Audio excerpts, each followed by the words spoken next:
Vous connaissez l'événement. Le Sénégal a été amené à prendre son indépendance, à quitter la Fédération du Mali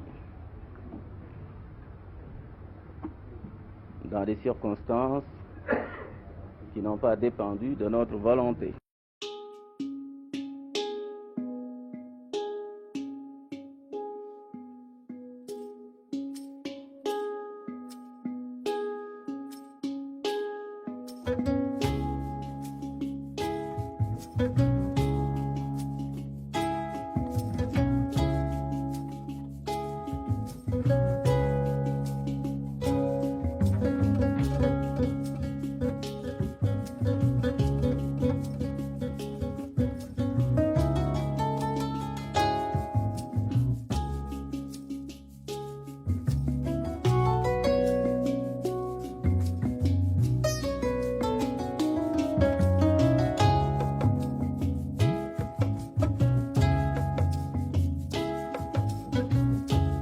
Je préparais déjà la création des communes rurales.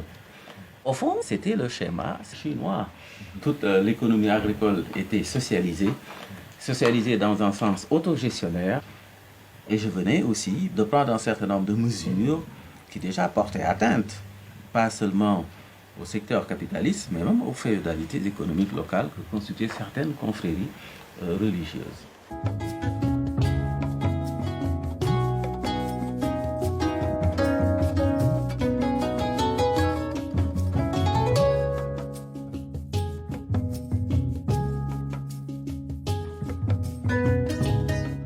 Nous étions peut-être même le seul État, mieux que, n'est-ce pas, mieux placé, même peut-être même que la Guinée, à cette époque-là, vraiment, n'est-ce pas, pour prendre notre indépendance. Nous avons mis en place un certain nombre de structures qui nous permettaient tout de suite de prendre notre indépendance.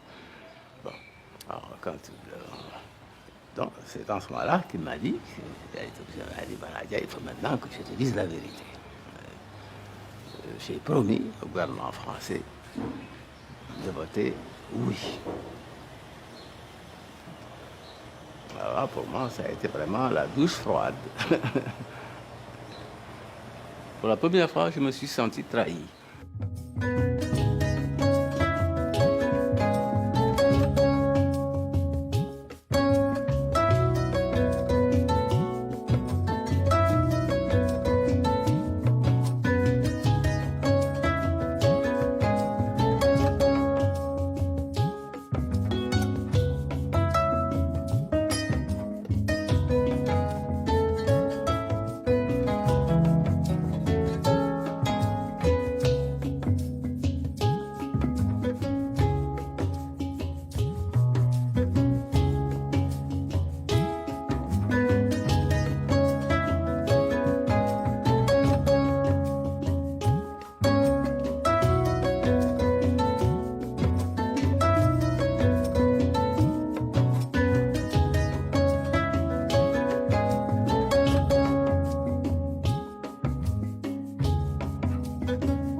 Quand j'ai été gracié par Senghor, quand je suis arrivé, j'ai dit, maintenant, nous nous oublions tout, nous nous embrassons.